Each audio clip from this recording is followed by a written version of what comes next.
je voudrais aborder, puisque nous parlons des institutions judiciaires, je voudrais aborder donc les institutions judiciaires internationales. La CPI est donc Cour pénale internationale et la CIG, Cour internationale de justice. Pour la CPI, elle est connue, la Cour pénale internationale, puisque notamment son procureur vient d'émettre un certain nombre de mandats d'arrêt internationaux, mais malheureusement, elle est menacée.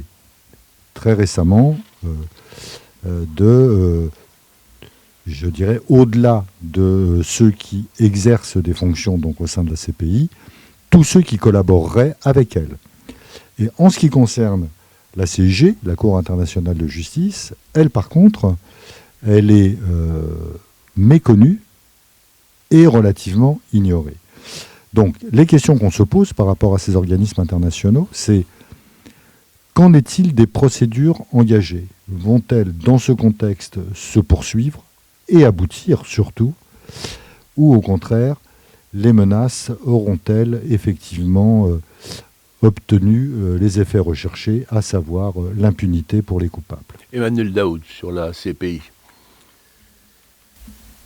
Alors, la Cour pénale internationale, et Patrick Baudouin le sait bien, a été très critiquée pendant longtemps, au motif, pour faire simple et j'espère pas de façon caricaturale, de s'occuper, entre guillemets, des petits dossiers, c'est-à-dire que c'est la seule juridiction pénale internationale qui peut poursuivre des chefs d'État en exercice. Et les décisions qui étaient rendues après de longues années d'instruction, d'enquête et de jugement concernaient plutôt des chefs de milice, par exemple en RDC, en République démocratique du Congo, ou en tout cas ne s'attaquaient jamais à des puissances occidentales ou à des puissances, par exemple, comme la Chine. Il y a eu un avant et un après la guerre d'agression menée par la Russie en Ukraine, puisque la Cour pénale internationale a délivré 2 mandats d'arrêt, dont un concernait Vladimir Poutine, chef d'État en exercice, ou chef de gouvernement en exercice plutôt, d'un pays en plus membre du Conseil de sécurité. Et l'autre concernait Madame Maria Lebova. Et là, on s'est dit, enfin, la Cour pénale internationale prend ses responsabilités, va de l'avant. Sauf qu'évidemment, toute la communauté internationale était d'accord. Et tout le monde applaudissait des 2 mains. Et puisqu'il y avait un front uni ou quasi uni contre la politique menée par la Russie de Vladimir Poutine. Ce qui n'est pas le cas concernant Israël. Ce qui n'est pas le cas concernant Israël, puisque lorsque M. Karim Khan, le procureur auprès de la Cour pénale internationale, a annoncé qu'il requérait des mandats d'arrêt internationaux, d'une part contre les 3 responsables du Hamas qui apparemment sont tous été tués par l'armée israélienne, d'une part, et d'autre part, M. Benjamin Netanyahou et M. Yoav Gallant, son ministre de la Défense de l'époque, ça a été un tollé pour dire que ce procureur était politique, d'ailleurs pour interroger ses origines ethniques. Enfin bref, ça a été des débordements qu'on avait déjà connus d'ailleurs, s'agissant de Mme Fatoumata Bensouda, qui était sa prédécesseuse, qui a fait l'objet de procédures de sanctions contre elle et certains membres de son équipe par l'administration Trump versus 1, au motif qu'elle avait lancé des enquêtes sur les crimes de guerre qui auraient pu être commis par l'armée américaine en Afghanistan, crime de lèse-majesté s'agissant des Américains. Et donc, aujourd'hui, la situation est la suivante. La Chambre des représentants a voté une décision qui avait pour objet de lancer des poursuites de sanctions contre les magistrats de la Cour pénale internationale qui ont validé les 2 mandats d'arrêt, les mandats d'arrêt requis par M. Karim Khan, contre toutes les entreprises qui travailleraient avec la CPI, contre les cabinets d'avocats qui collaboreraient dans des procédures concernant des citoyens israéliens et américains. Et à notre grande surprise, pour la communauté des juristes, on pensait que ça allait être adopté la semaine dernière. Et il y a eu un temps d'arrêt. Pourquoi ? Parce qu'ils se sont rendus compte que des entreprises américaines travaillaient avec la Cour pénale internationale, à commencer par Microsoft. Donc je ne sais pas ce qui va ressortir de tout cela, mais évidemment c'est extraordinairement inquiétant et préoccupant. Et surtout, évidemment, c'est un calcul à courte vue. Pourquoi ? Parce que ce n'est pas ces magistrats, ce ne sont pas ces avocats, ce ne sont pas ces fonctionnaires qui sont en cause. C'est toute la communauté internationale, c'est le devenir de la justice pénale internationale. C'est même l'adhésion et la politique volontariste de je ne sais combien d'États qui sont les États partis au statut de Rome qui fondent le fonctionnement de la Cour pénale internationale. Est-ce que l'on va pouvoir accepter que cela puisse se produire s'agissant de la Cour pénale internationale ? Il y a un article du statut de Rome qui prévoit expressément une peine d'emprisonnement allant jusqu'à 5 ans, plus une peine d'amende, pour toutes celles et ceux qui exerceraient des pressions, qui chercheraient à intimider les fonctionnaires de la CPI, les juges de la CPI, qui chercheraient à entraver le fonctionnement de la Cour pénale internationale. Est-ce que ça peut être véritablement dissuasif ? Je pense plutôt que c'est la communauté internationale qui doit réagir. Et d'ailleurs, sauf erreur de ma part, les ambassadeurs des pays membres des pays européens membres de la CPI aux États-Unis ont signé une déclaration commune pour dire que si cela devait arriver, il fallait que l'Union européenne n'hésite pas à opposer une loi de blocage pour s'opposer à ce type de sanctions. Nous verrons ce qu'il en est. Monsieur Biden avait suspendu la procédure de sanctions contre le décret pris par Trump contre Mme Fatoumata Bensouda et les 2 ou 3 autres personnes convaincues. La première chose qu'a faite Monsieur Trump, c'est de rétablir le décret qu'il avait pris pour que des sanctions soient engagées contre Madame la procureure. On verra, mais tout ça n'est pas de bonne loi. Patrick Baudouin... C'est Biden qui avait suspendu. Hein. Oui, c'est Biden qui avait suspendu voilà. Et Trump a rétabli. Et Trump a rétabli, tout à fait. Patrick Baudouin, les ambassadeurs européens ont réagi, mais l'Union européenne, dans son soutien à la CPI, me paraît un peu timide. Par exemple, sur l'éventuelle incarcération d'un Netanyahou qui viendrait en France, la diplomatie française n'a pas été très, très claire sur ce qu'elle ferait. Très allante. Et très allante. C'est le moins qu'on puisse dire. Oui, non, mais le problème de la CPI, on le sait depuis le départ, c'est que bien sûr, c'est une juridiction, donc on va dire c'est du droit, ce sont des magistrats, mais quelque part, la politique est omniprésente. Elle est omniprésente d'abord parce qu'il faut toujours le rappeler, bon nombre d'États, et principalement ceux dont les dirigeants pourraient faire l'objet de poursuites, n'ont pas ratifié le statut de la Cour. C'est le cas des États-Unis, c'est le cas de la Russie, c'est le cas de la Chine, c'est le cas des pays du monde arabe pour la plupart d'entre eux, etc., etc., et d'Israël, bien sûr. Donc déjà, il y a ce point de départ qui montre la méfiance, la défiance vis-à-vis de la CPI. Après, c'est au cas par cas pour l'utilisation qui en est faite. Emmanuel Daoud rappelait à juste titre tout à l'heure que dans l'ensemble, la communauté internationale s'est félicitée du mandat contre M. Poutine. À l'inverse, il y a beaucoup de contestations sur le mandat contre M. Netanyahou, mandat d'arrêt. Relativement quand même, ce qu'il faut dire, c'est que contestation de la part des États-Unis, d'Israël bien sûr, et du camp occidental. En revanche, la plupart des pays, en nombre, ont salué quand même justement ces poursuites contre des dirigeants israéliens. Alors, à partir de là, l'Europe, l'Europe, elle est extrêmement décevante, et la France en tout premier. Tous les pays européens, moi j'avais la chance, si je puis dire, d'être quand même à Rome au moment de l'adoption du statut. Tous les pays européens ont été porteurs de la mise en œuvre, de la création d'une juridiction internationale qui paraissait pendant longtemps une utopie, un rêve, et le rêve se réalisait. Et beaucoup d'autres pays ont souscrit à cela. Aujourd'hui, parce que c'est M.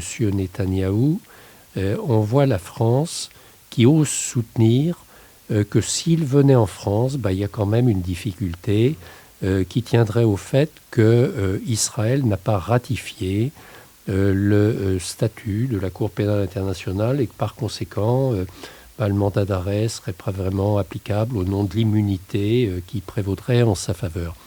C'est totalement inexact en droit. Et en plus, c'est moralement et politiquement désastreux. Parce que quelque part, c'est un appui moins violent, certes, mais un appui pour discréditer la Cour pénale internationale. Or, il est clair que dans le statut, il n'y a aucune immunité qui puisse être opposée de la part de chefs d'État, de gouvernement ou autre, ce qui est une nouveauté et, il faut le dire, un acquis énorme, considérable et important. Parce que pourquoi seuls ces gens-là, qui sont souvent les responsables au plus haut niveau des crimes les plus abominables, jouiraient de l'impunité? Donc c'est quand même quelque chose de fondamental. Et la France ne s'honore vraiment pas en tenant ce type de discours, alors que, et je termine par là, la Cour pénale internationale a eu à se pencher sur le fait que M. Poutine s'est déplacé en Mongolie. Et il se trouve que la Mongolie a ratifié le statut, mais pour autant, la Mongolie a accueilli M. Poutine et ne l'a pas déféré à la CPI et transféré à la Haye. Et la Cour pénale a rendu une des juridictions, une des compositions de cette juridiction, a dit mais c'est totalement illégal et contraire à notre statut. Emmanuel Daoud. Pour vos auditrices et vos auditeurs, un point, me semble-t-il, d'importance, Patrick Baudouin l'a indiqué, il n'y a pas de possibilité pour les États membres de la Cour pénale internationale de mégoter ou de négocier sur l'exécution des mandats d'arrêt. C'est-à-dire que je suis État membre au statut de Rome, j'ai adhéré à ce statut de Rome, j'ai une obligation juridique de coopérer avec la Cour pénale internationale. Ce qui veut donc dire que si jamais un individu, quel que soit son statut, se trouve sur mon territoire, Vladimir Poutine comme Benyamin Netanyahou, je dois l'interpeller et le remettre à la Cour pénale internationale à La Haye. Et c'est une obligation juridique. Et lorsque la France adopte cette position officielle par le Quai d'Orsay en disant on va pas l'interpeller en fait, monsieur Netanyahou, parce que ça doit se regarder. La France, c'est une amie de l'État d'Israël. La France est une amie de l'État d'Israël et du peuple israélien. Et je suis un ami d'Israël et je suis un ami du peuple israélien. Mais là, ce qu'on dit, c'est que M. Netanyahou est suspecté d'avoir commis les crimes les plus graves. Et la France envoie un message désastreux lorsqu'elle annonce qu'elle ne va pas exécuter ce mandat d'arrêt. Parce que si la France, parmi d'autres pays, fondateur du statut de Rome et fondateur de la Cour pénale internationale, prend ce type de liberté, quel est le message que l'on envoie à toute la communauté internationale? C'est la promotion de l'impunité.